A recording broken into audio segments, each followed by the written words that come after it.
Hello and welcome to Monkey Chatter. This is Amy. I'm here with Lara and Michelle, as we are all the time. And yeah, we've been chatting a little bit before this and kind of wish we would have recorded that, but we didn't. I had So a big fly swatter hanging behind her head, and I thought it was funny. And there was appearances by a dog and a cat. yeah. And let's just say we all may be in a little bit rare form today too. So it could be entertaining. So anyway, our topic for today is our favorite podcasts and books. So yeah, we'll leave it at that. So we'll start. You want to start with podcasts first? And who wants to go first? I'll go since I'm least prepared. Lara's like, I want to go and get it over with. This is not like public speaking. So I know I am not that prepared, to be quite honest. But also, I have had such a hard time over the years finding podcasts I like. I like episodes of certain podcasts, so when I continue to listen to the podcast, I just get like, I shouldn't even say this because like people are probably saying that about our podcast. Like one of them was good, but the rest sucked. But so I have found that the ones that kind of keep my interest are like the story ones. And honestly, like Serial. I loved Serial. I really enjoyed that. There was one that is my all-time favorite podcast that it's called S Town. S is in Sam. Oh, that was great. Yes. Yes. I think that was the first one I ever listened to. It was so good. And let me say the S does not stand for Sam, but it's called S Town. And if you haven't listened to it, and if you like any kind of like little bit of drama or mystery in a story, it is fantastic. It's such a good story. So that really is my all-time favorite podcast. I totally forgot about that. It makes me want to go back and listen to that one. I know. It was so good. It was really, really so good. I can't even explain what it was about because it was just so crazy. Yeah. And then there was one they made into a bunch of like TV series about the guy, and I can't think of the name of it, but it was the guy that like duped the lady in California. Oh yeah, they got married, and they made like a Netflix series out of it. What was that? I listened to that too. Amy, I think you told me about that. That was a really good podcast. Yeah, was he like a doctor or something? Yes, yeah, he was a doctor. Well, no, he was an anesthesiologist, but he had lost his license, and he told her he was a doctor. And I think he was also an addict, like prescription drugs. And so he had like this medical background that he really used. But yeah, that was really good. I've tried to listen to some yoga. There's a few yoga ones I listen to on occasion, but again, like none of them quite have completely held my interest. Another one I love is Rebecca Campbell. She has one called Returning. She's kind of a spiritual, like life coachy person. She's lovely. Can we just back up for a second? How do you listen to a yoga podcast? Like, does it tell you just to do yoga, or what does it? No, so it talks about yoga. So there's one called Let's Talk Yoga, and she's Indian, and her accent can be a little difficult to understand, but it's really like it breaks down like yoga history and the purpose behind some of the asanas and like, you know, where breathwork came from. And it's really, some of it's super, super interesting. And if you're a yoga geek, like I am, that's, you know, but it's not like you do yoga. It's more like you're listening. Okay. I'm trying to think of others. I love Radio Lab, which is actually an NPR show, but they have a podcast. And I could listen to Radio Lab all day long. Every story they have is super like interesting, and it's always a little twisty, and the way they edit the show is really, really cool. I'm not sure if there's any. Oh, I like Rich Roll. That was introduced to me by Amy. Yeah. Although they're really long. Sometimes they're too long for me. Yeah, they're a good like road trip listen or plane, like airplane or something. Yeah, that's so true. And then I think the Invisibilia is another one that I really like. It's also an NPR show, but it's the same vein. It's a little mysterious and different. And so yeah, those are my favorite podcasts. I am not it's harder for me to listen to what I would call nonfiction, although what I like about Radiolab and Invisibilia and like the TED Talk and all those they are nonfiction. Yeah. And they kind of just take real life subjects and make them super interesting. Whereas like some books that are nonfiction, I have a harder time focusing and keeping my attention. So yeah, that's my like podcast. deep work. Oh, and I forgot my very favorite podcast of all time is Monkey Chatter. Oh, Monkey Chatter. Who you hang with matters. Maybe we should do it that way. Oh yeah. Oh, that's Like a great what? idea. Yeah. Light bulb. So one monkey chatter. If you're and then watching one YouTube, there's a light bulb. There actually is one over my head. Oh yeah. monkey chatter. That's how we need to do it. Yeah. Yeah, one of us, two of us. Okay. Monkey All right. chatter. Problem We'll solved. have to try that at the end and see how that works. Yeah. But it's not nearly as fun. Probably not. We'll have to try it though. That's of course, monkey chatter has to be. I think that has to be the top of all of our lists. Yes. Except for me, because I don't listen to it. No. I hate that. Is not very good marketing for our podcast. I just can't listen to myself. It's terrible. It stresses me out. I'm like, oh yeah, no, clearly I don't want to listen to those. Okay, so what do you listen to then, Michelle, since it's obviously not monkey chatter? So I definitely go in spurts, like where I will have like 8 like podcasts that are sort of my regular, and then I'll get sorry for the traffic, I'm outside. I'm outside today. All things are happening. So I'll get in like phases and I'll like listen to them and then I'll be like, oh, I hate all of these, and I will just delete them all and start over, right? So I would say I really like The Good Life Project. I like that one. I do listen to that, but I get sick of it sometimes and delete it and then reload it. Rich Roll, Amy introduced me to Rich Roll. I listen to him, but not every topic. Sometimes I'm like, oh yeah, clearly not interested, delete. Because they are really long on a topic. Like they're really long in general, but if it's a topic you're not interested in. So done, delete, right? So that's cool because that's life. And God, I went on a real, this is a while ago. I listened to a lot of Don't Keep Your Day Job. When she first came out with that, Kathy Heller is her name. And I loved that. That doesn't sound very good, does it? But it was a great podcast. And then she switched it. As she got more followers and famous and started creating a whole thing and does retreats and all of these things, she's moved it over. Sounds and like she a good calls goal. she calls it something else now. Sure. Let me see. Bob. I don't know. I'm looking. It's a good idea for podcasters to get together and do retreats and stuff later. Yeah. Yes. I mean, so it's now cool. It's called it's a cool concept. Abundant Ever After with Kathy Heller. So I don't like it as much now as I did when she first started out. I liked it a lot better early on.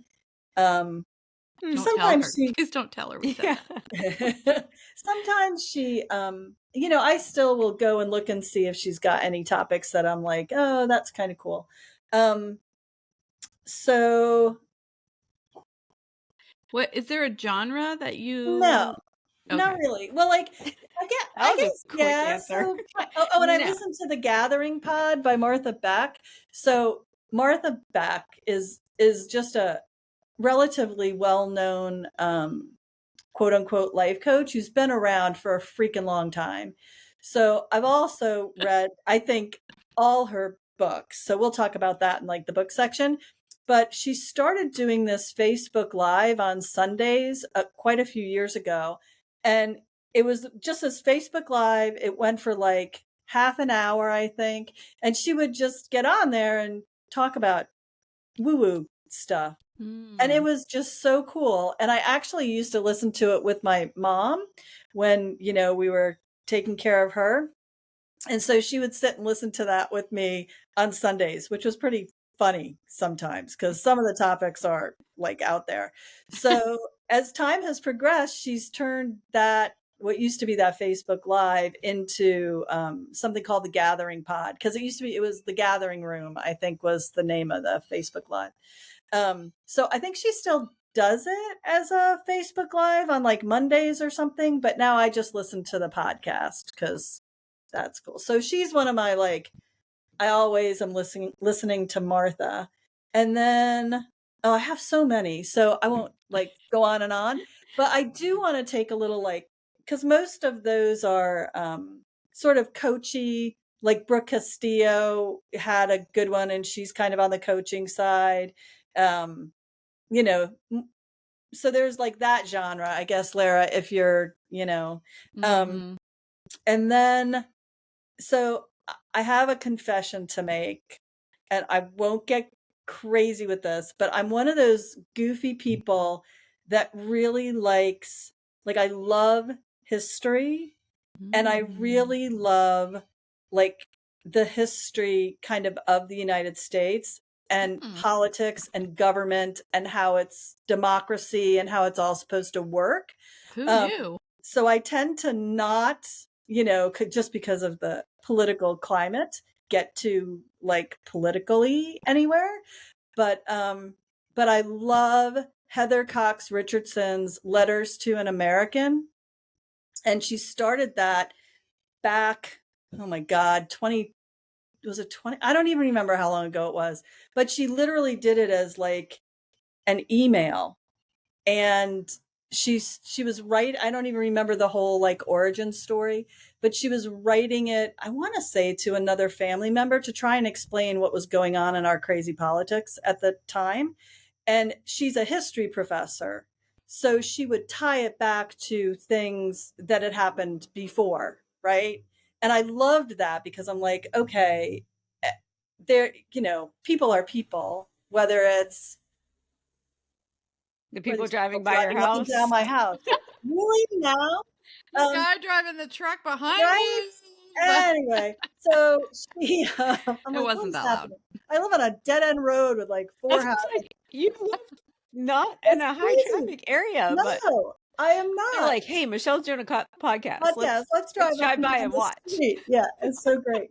But yeah, so she, fast forward anyway now, and they're short. Now she reads her letters, and it's a podcast. So love her and love that, simply because it makes sense. It's short. Like, I'm just looking at August. It's like 11 minutes, right? Oh, And that's so, great. yeah, and she I does like it every short. day, pretty much. Yeah. Well, I think she takes one day a week off, but every day it's just like a quick little something on something current, and then a link to what has sort of gone on before. So I do really like that. That's one of my favorites. Yeah. Anyway, yeah. I like that. Yeah.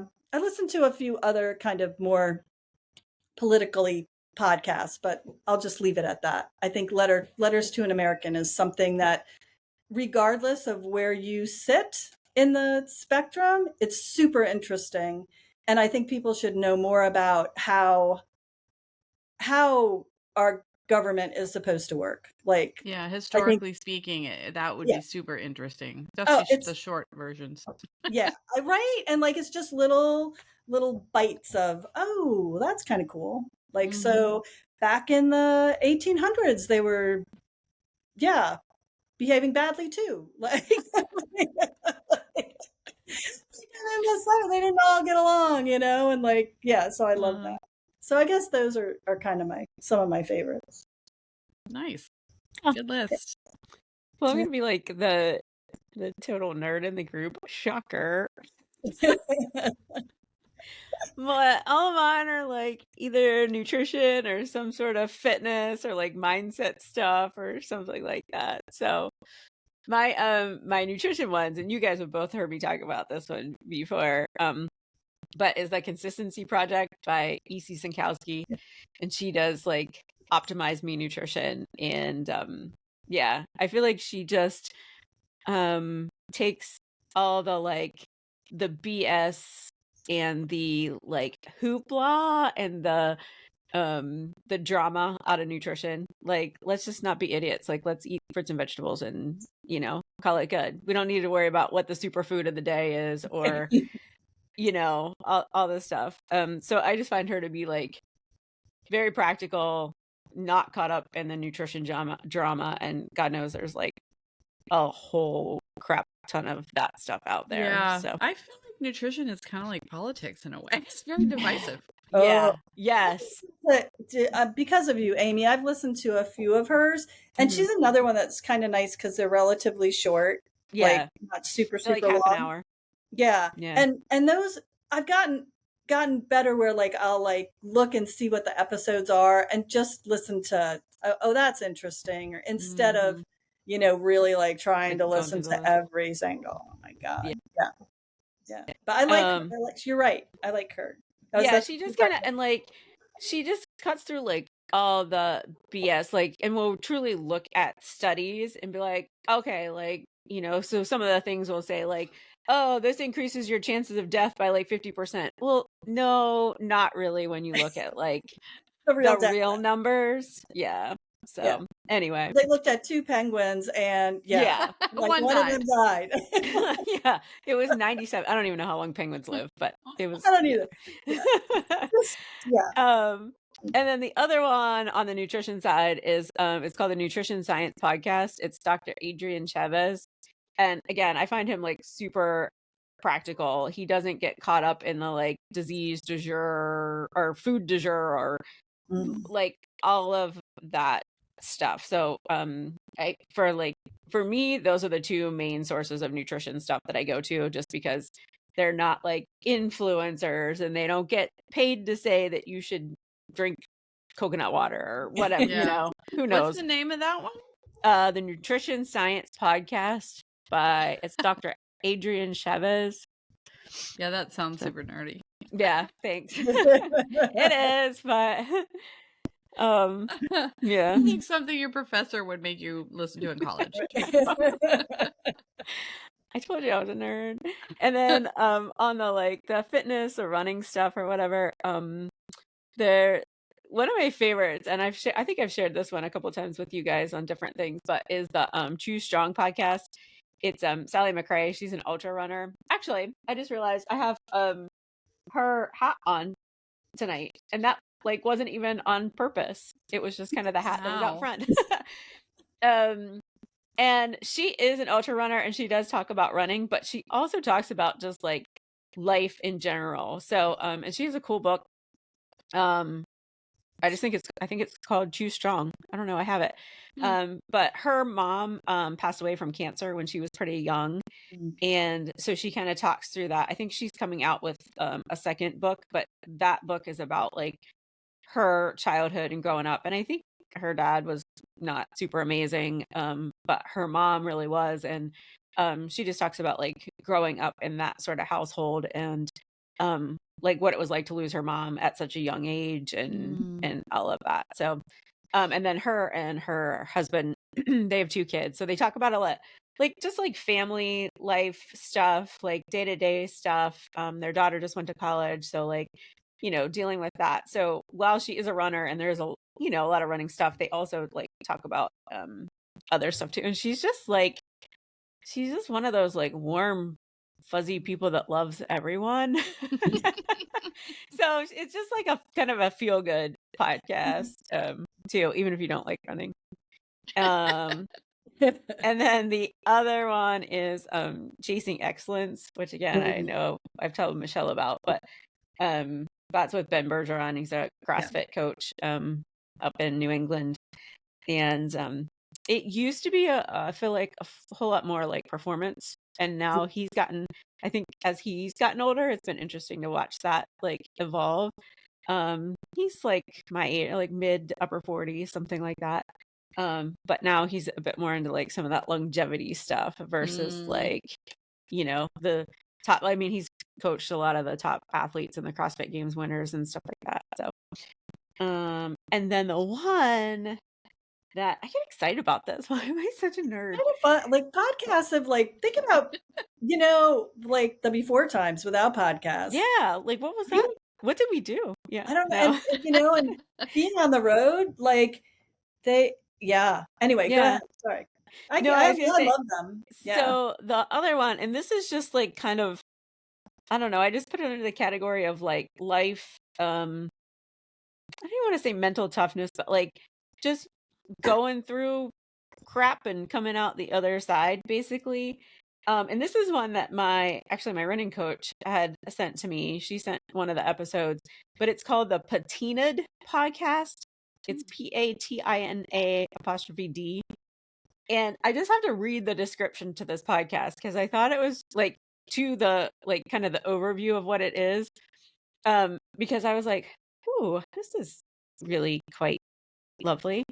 But it says most people are attracted to antique things, whether it's furniture, vehicles, or music. There's something about age and weathering that draws us in. Many will cop out without buying quote unquote vintage looking items, but wishing they had the authentic originals. The piece with I cannot read. The piece with 100 years of patina that can't be replicated. This also happens in the human experience. There are people who choose to appear wise without the experience to back it up. They offer to themselves the phony version. Others will allow misery to make them better, wiser, and patinaed. This show is to highlight the others. Oh, cool. I thought that was kind of cool. Yeah, that's cool. Super interesting. It's that one makes me want to I'm gonna listen go to that. check that You out. don't want to listen to my nutrition ones, though. You didn't say that about any of the other ones. Yeah, I just listened to the nutrition ones before I would listen to the running ones, to be honest. But yeah, especially like the last part, it's like there are people who would choose to appear wise without the experience to back it up, and there are others will allow misery to make them better, wiser, and patinaed. So it's just cool. It's he interviews a lot of people, and they do a really cool intro. Like they mix all kinds of stuff together, like news headlines and stuff like that. Like their intros are really cool.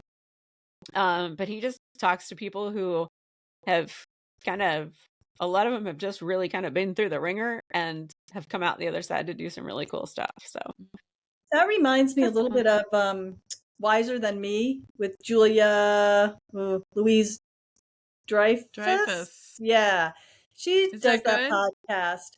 I've listened to a couple of interviews and I've liked them. She did one with since we're talking about books. Oh, I didn't even put that on my list either. She did one with Isabel Allende, who's an amazing author, and she wrote one of my favorite books of all time, House of the Spirits. And so that interview was really good, really good. I haven't listened to much else. That I think she stopped for a while and then just started maybe her second season. But she talks to people like I'm looking at it, Julie Andrews, Gloria Steinem. I should go listen to that. Sally Field. So like, I know she did one with Anne Lamott. That was another amazing author, Anne Lamott. If you haven't read Anne Lamott's stuff, you got to read Anne Lamott's stuff. But her interview with her was good. I listened to that. Ina Garten, the chef, Ina Garten, she interviewed her. So she interviews people who are pretty well known, but interesting. Yeah, really interesting. And sort of to that theme, Amy, of the patinaed. Like these are people, and that's what she's after, right? Like women with a certain amount of patina, let's say, and who have something to say, right? Yeah. Oaks. Yeah. So those are those are good too. There's so many. Like you could just spend your day. Can you hear the dog? I was going to say whose dog is drinking. Oh, is it the dog drinking? I was like, what is that noise?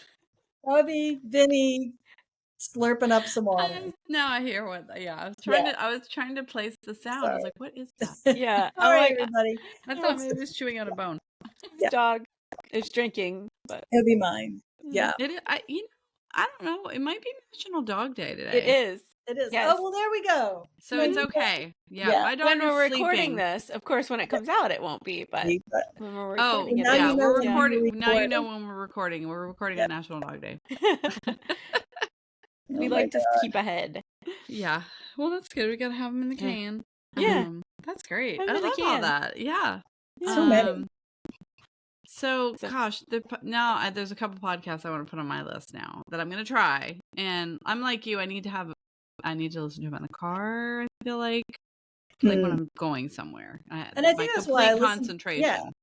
Because I drive so much, right? So it just, really and I helps. don't drive any like I used to, so I don't lack either. that time to listen. Yeah.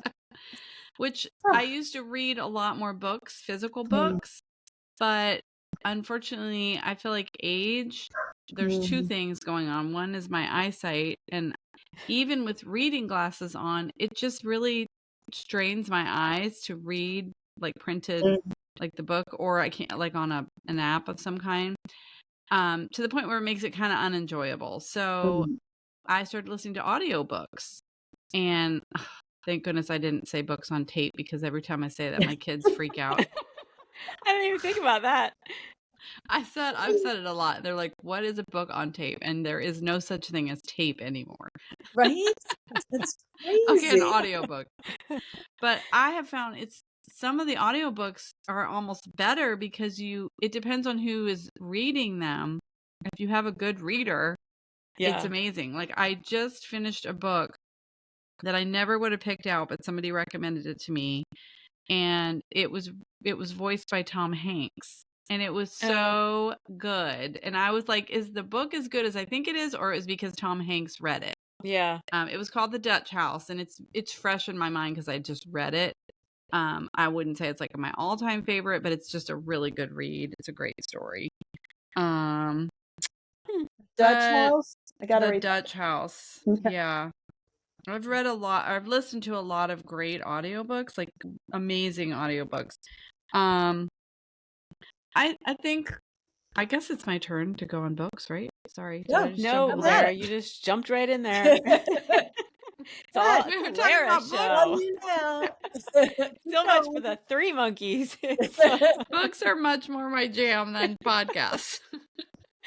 There's like, this is my no, I'm kidding. Books. I'm trying to think of like all-time favorite. I like when it comes to like classic books, like The Great Gatsby was one of the best novels, like books I've ever read.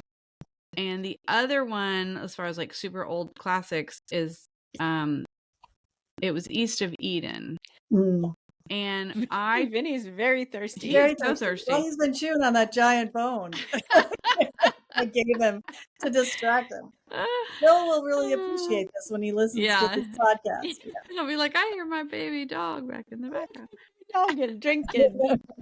It is funny, not to get totally sidetracked, but I can totally tell the difference between Archie and Gizzy drinking. Like, even if I can't see them, because Archie's like, and Gizzy's like, lip, lip, lip. Like, they're two totally separate dogs. It cracks me up.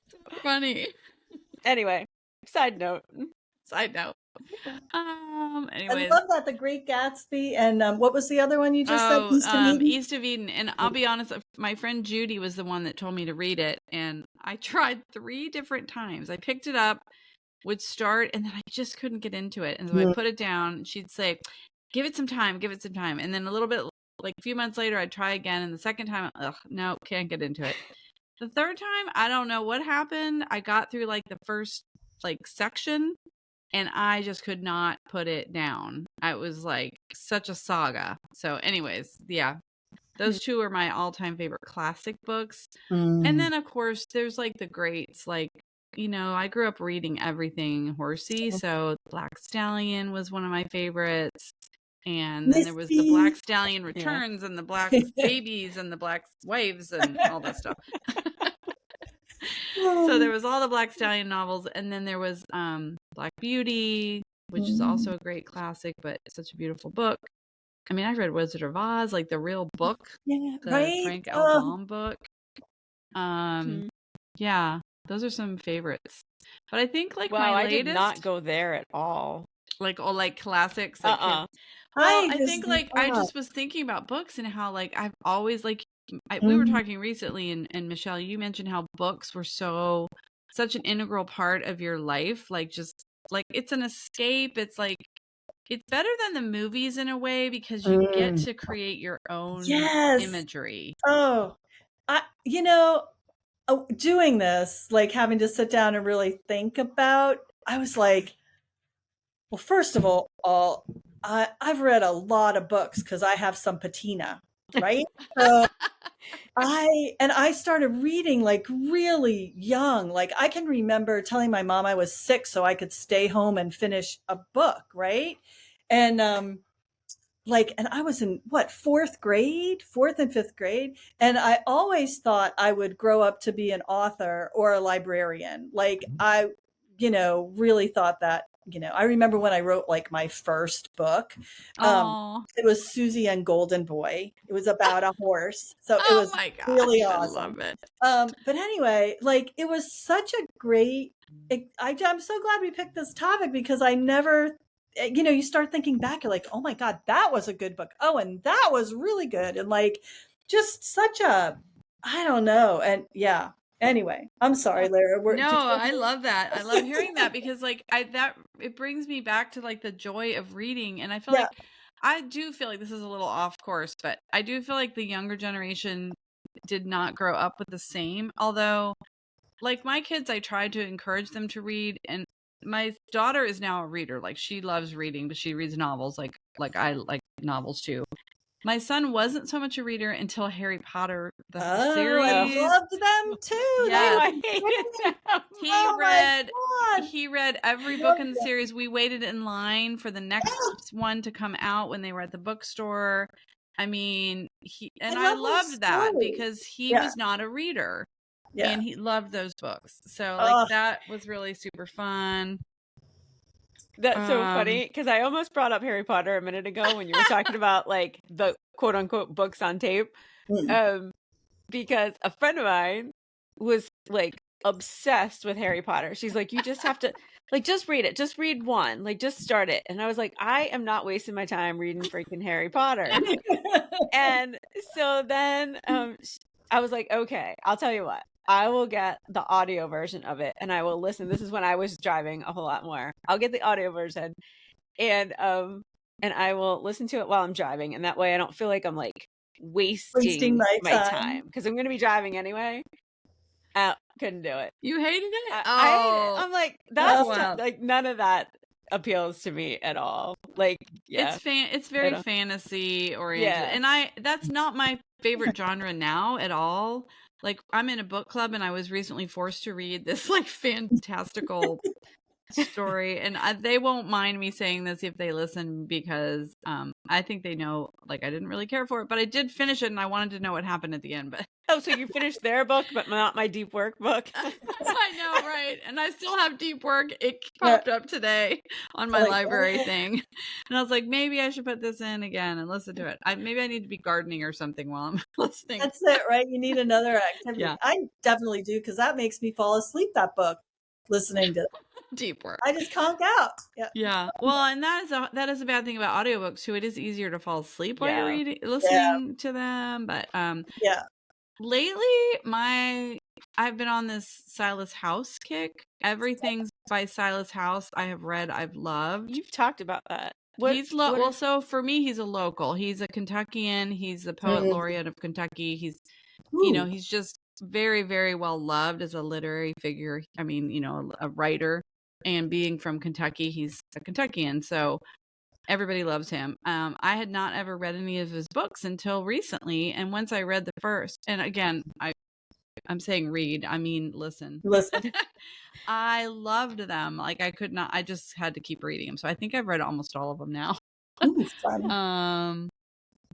I mean, I do read some nonfiction. Like I finished this gigantic book that my significant other Colin gave me. It was called Autobiography of a Yogi, and it's a very famous yoga book. It was actually written by this yogi, whose name I'm going to probably mispronounce. It's Paramahansa Yogananda.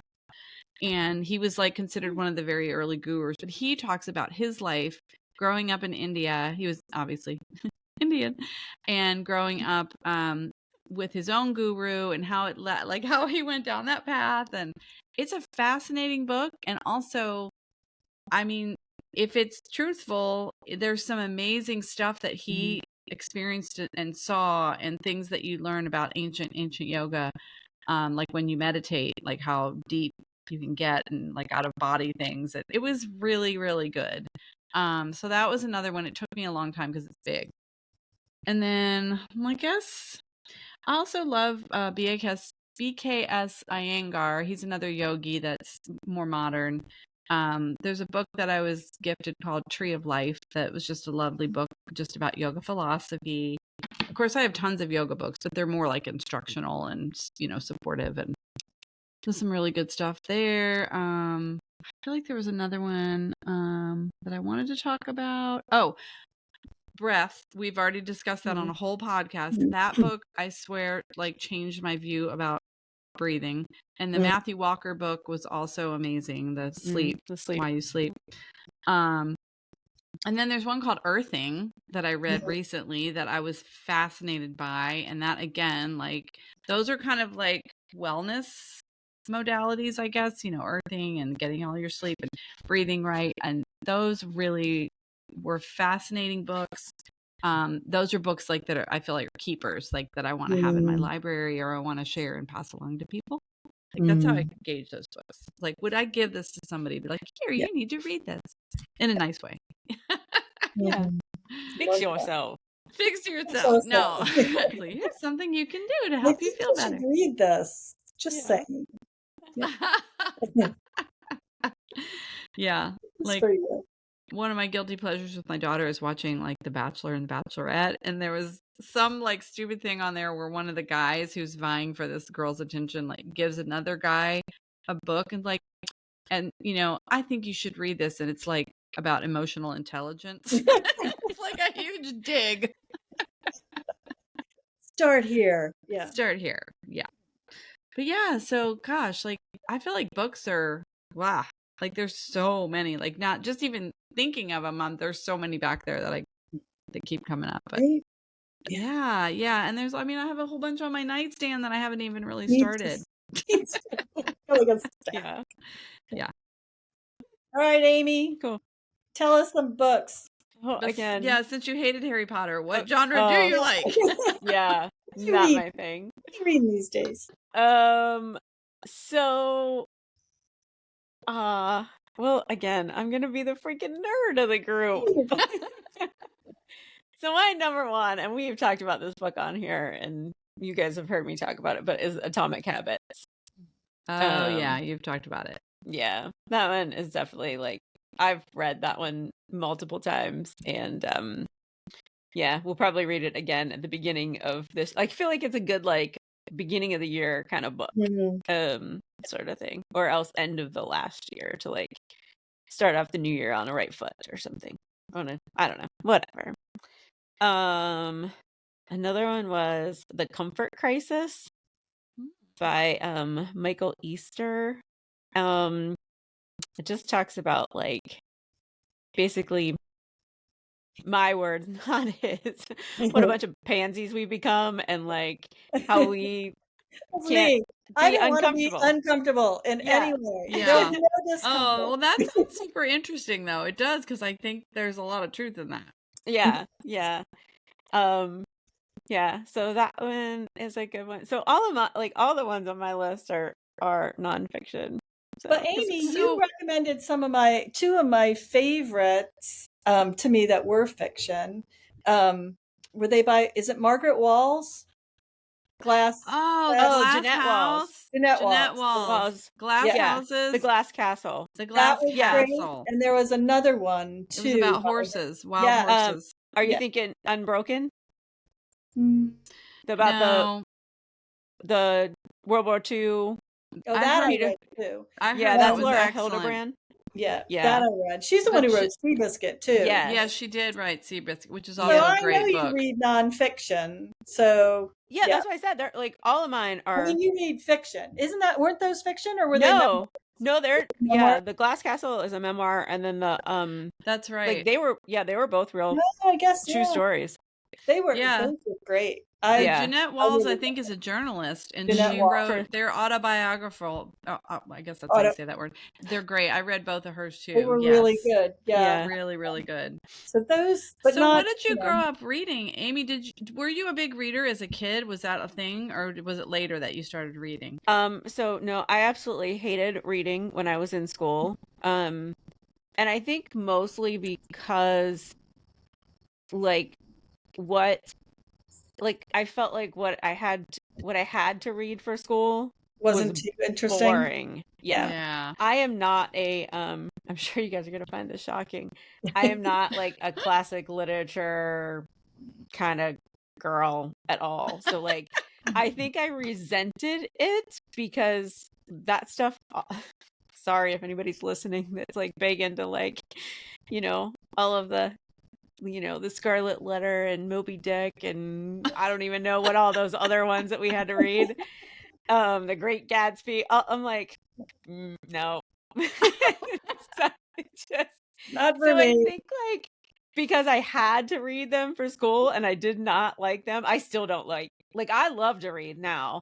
And I would say probably my early to mid 20s. Once I got out of college, I feel then I started reading, and I'm sure you guys are going to find this shocking too, but I actually have a spreadsheet with what books I read by year. Are you kidding me? No. No, I find that shocking, even for you. A spreadsheet of what books you've read by year? Yes, but love it. I love it. I could do that. Because I would forget what I read. I know. I forget too. It's actually brilliant, and I always forget. And they make apps for that too. There's an app called Goodreads that does that for you, but I can't keep up with it. Well, and this was before all of that, because this was back, You've been doing it since there were no audiobooks. Yeah, and I'm not a big audiobook person. I zone out too much. I need to read the page. I need to actually read it to be focused. I can't do audiobooks. But yeah, so but if I would say as far as fiction stuff, I was definitely on a big Lee Child kick. I like some of the the Mitch Rapp stuff, the I don't those know are kind of those. mystery, right? Mysteries? Eric, our friend Eric used to always have some really good airplane reads, right? Books that are just really good for the plane. Yeah, good. Yeah, dishy. Guilty pleasure reads, maybe guilty. For you, that'd be a guilty pleasure, not for some people. But people going to hunt people down and I know, just kind of. I was gonna. You didn't do your exercise today. I'm coming over. But yeah, I'll have to see if I can pull my spreadsheet up here. I love that. I love that you have a spreadsheet with. That is Amy. That's very funny. Amy. It's very Amy. It's kind of. I'm still a little surprised, but I shouldn't be. No. Not at all. But yeah, literally, I had tabs, and then when I went back, I think when I started to kind of slide out of it a little bit is when I went back to school for my master's, and I was I can't, I can't do it all. I was already sleeping 2 hours a night, so oh my gosh. But yeah, then I kind of slacked off a little bit on a lot of reading, and now just recently, I actually just started. I went to my first book club meeting last Tuesday, I think. Ooh. So I think that'll be we used to have a book club for the girls at the barn, but we kind of quit that, and so now I have a new little book club group. So I'm kind of excited. What kind of books are they reading? So the last one that they read was called The Women. It was. Oh, I heard about this book. Yeah, they said it was really good. I did not get a chance to read it. So it's fiction. Mm-hmm. Yeah, I've heard great things about that book. Yeah, they said it was really good, and I want to read it. It's on the list now. And then The next one is like The Woman on the Lake or something like that. It's Oh, based here in Baltimore, I think. I think I read that. So Yeah. yeah. So but they actually have a whole list now that I'm in the Facebook group. In the club. In the The like, club. yeah, in the club. I can see like the whole list of stuff. Book clubs are cool because I do think you can find books that you normally wouldn't have picked yourself. Yeah, exactly. So I was in a book club this past year, and definitely everything we read was not something that I would have picked up. Yeah. And were there some that you were surprised at how much you liked? Or were you like, okay, I hated all of them? Yeah, I'm there. It has to be really bad for me to hate a book. Like, and I'm one of those people somewhere along the way that it's taken me quite a few years to be able to put something down and not finish it. Right. Even if I hated it, I always felt like I had to finish it. Now I'm like, life is too short. This book sucks. Not reading anymore. I don't have time to waste on a bad book. There are too many good books to read. Like, so I feel a little less guilty, but especially if I had bought the actual book, to not finish it just seemed like sacrilegious or something. But I did. Yeah, that was a fun experience. Although what happened with our group is that as it went on, people drifted off, right? So by the end, there are like 3 of us on there talking. I'm like, oh, okay, where is everybody? Like, I need a little more like interaction. But yeah, they were interesting. Not to interrupt, but I just found my spreadsheet. I found my spreadsheet. It goes back to 2009. Oh my gosh. Mm-hmm. What year is it?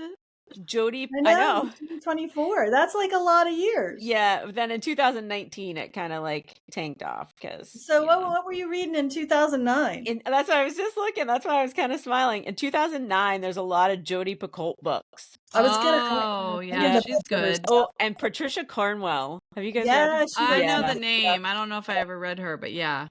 Yep. Oh wow. Yeah. And Brad Meltzer. I read a bunch of those. Yeah, this makes me want to like read. Those were fiction too. You were They're reading some fiction. Oh yeah, Nicholas Sparks. Oh my goodness, didn't he write The Notebook? Yes, and then a bunch of Lee Child. Yeah. That's so funny. Yeah, yep. There's a tab for every year. Oh my gosh, I can't even imagine. Like, I bet there's so many books I've read that I don't remember at all because I don't have a spreadsheet. I feel like that too. It's crazy, and that's why I did it. David Baldacci. I read a bunch of his stuff. Huh. Yeah, definitely a lot of Lee Child stuff on here. James Patterson. How fun to have that. Yeah. Oh my god. This is so funny now to like look back through. I know. See, we were poking fun at you and now it's like, dang it, I wish I had done that. So when you're older, you can't remember. Yeah. Oh. And then if you ever start reading a book and you go, wait, I think I've read this already. Yes. Yeah, right? I hate that. Like, oh yeah. Next. And then I even have a tab of like what I want to read in like categories. Oh yeah, like a just wish list. For fun. I can't even organize my day. Amy's got her freaking books from 2009. Clearly, there's a difference there. This is why we're good. Like, I'm in the middle of you two for sure. Like, oh God. Oh, Amy. Totally forgot about that too. I love it. Yeah. So do you have an all-time favorite, Amy? Like one all-time favorite or one or two? Or not? No, there's one. I was just looking through that list. Have you guys read Water for Elephants? Oh, that's a great book. That's really good. Yeah, I did read that. There's a lot of really good ones on there that I totally forgot about. Like I worry those kinds of books. There's so many good ones of that style of book. I just read one this past book, like a few book club books ago. That was, I don't know, like in that similar genre that I really enjoyed. Yeah, I worry about AI ruining like books. Oh, that's a good point. I never thought of that. I have, but not in depth. I was listening to a podcast and they were talking about that, about artists and authors and, all these creatives and how do we protect content? Because literally you can take, let's say you write a you have a classic and you just put in the same sort of scenario and it will spit you out a book, right? And you can Yeah, publish that, I heard an NPR show about this where they interviewed an artist, and she actually did a test where she had not an artist, a writer, and she had AI create like a paragraph in her style, and it was remarkably similar. Like she said, if you didn't know that I didn't write it, you might not know. And she said, I don't know how that would hold up for a whole novel, but I don't remember It's who it pretty was either. unnerving, It right? is Like unnerving. yeah, especially if you love books and you I love know, to because you read want. and yeah, I find that I just was listening to that just the other day and I was like, "Oh, wow. That is a whole other yeah. Like I Yeah, don't we need some kind of verification that the author actually wrote it themselves. yeah. I don't know. I Remember guess the I feel big like scandal with who was the racing writer, that Dick Francis? And Yes. after he passed away, it turned out his wife wrote like a lot of his books and did not really get credit. And I think his son writes now too, and he's actually pretty talented. I have a book that he wrote. But anyways, I don't know how much she wrote of his, but there was some little scandally stuff that Yeah. came out afterwards. And Well, Lisa Kay was a human. yeah, well, exactly. Yeah. But I mean, it's like, He's a how do you human know for sure? I who mean, wrote the book. Yeah. So do many you have, ghostwriters out there. oh, Yeah. sorry. Do you have like an all-time favorite? Me? Yeah. Oh, well, I was trying to think about that, and I really have read a shit ton of books. Sorry. I An mean, S ton, you great. Now mean? I'm gonna unless, have to check the explicit I contact box. and I really read and especially back because I'm like you, Lara, it's gotten harder for me to read. I mean, I don't want to waste any time talking about that, but um so I really want to talk A about whole the lot book. of hope. I guess I better get used to those books on tape pretty I know, quick. but I don't like them either. You know what I mean? Like, I don't know. Anyway, so, and this is not politically correct anymore, but one of my first books that I remember, like, my mom actually bought me a hard copy that I remember thinking, wow, this is so amazing what you can do. Like, to put words on paper and create a story that somebody else can read and like I think it was my first real like wow, this is really something. Was Gone with the Wind. Oh, yeah, that's a Right? saga. Yeah. Yeah. So that is on my shelf, hard copy from my mom for Christmas kind of thing. But I also like Lara, Jane Eyre, Wuthering Heights, all those Charlotte Mm. Bronte, but like just the idea of I mean, I just when I read something that is well written, like I get like a I don't even know how to explain the feeling and you're just like this is different. Like this I is get that. not just somebody, churning out, romance novels. Not like there's anything wrong with that and I haven't read my share of those. Um but Yeah, there's I think you're the one something that introduced me to oh god, 50 50 Shades of Shades of Grey. Grey. Oh my god. That oh, I'm talking about not those because those are over the top, but I'm talking Well, about like the historical romance novels that like we Oh, used to yeah. read in like ninth grade, yeah. Anyway. But I mean, Um that it's like yeah. I get that. Like it transports you. Oh, It's like you're out of body. yes. It's like you're in Well, a movie that you yes. created with your Oh, mind based I on what love you're it. reading. Like I that's love it. how it feels when you get a Really really, really well good book. written anything just really. So a couple other books that just were I was like, "Oh, I really loved this." Sort of on the history side, Doris Kearns Goodwin is another really well-known historian. And she wrote a book called The Team of Rivals, which was about Lincoln and having to put together this cabinet and what he went through and trying to create this team of rivals to like make the world sort of function. And that was an incredible book. Huge, giant book. But oh my God, that I read that thing. I was like, wow, this everybody should read this book. And then uh kind of a not well-known book. So everybody knows about Liz Gilbert and Eat, Pray, Love, right? Like Oh, that yeah. was. Yeah. However, she wrote other things, and she wrote this book called The Signature of All Things, which is about this woman, and I can't remember the period of time, but way back when, who studied moss, like Moss, MOS, like moss, like the green stuff that green. grows on Yeah, rocks. this book, honestly, hear it, you're like, Moss? oh my God, this is going to be so awful. It was just one of the best books. Like I loved it. I was like, And what was it called? The Signature of All Things, and it's by Elizabeth Gilbert. Loved that book. Nothing like Eat, Pray, Love. Like, just, I'm like, this is just such a beautifully written book. Like, this is a really cool story. And Is it when I was fiction young, or nonfiction? it's fiction. Okay. But Sounds really good. I most like things that are fiction with pieces of nonfiction. Like could be, yeah. Yeah. That Like, there's that overstory book that you told me yeah. about, Michelle, is like that. It's right? so good. Like there's pieces. And then the only other book that I really stands out to me, I can still see it to this day.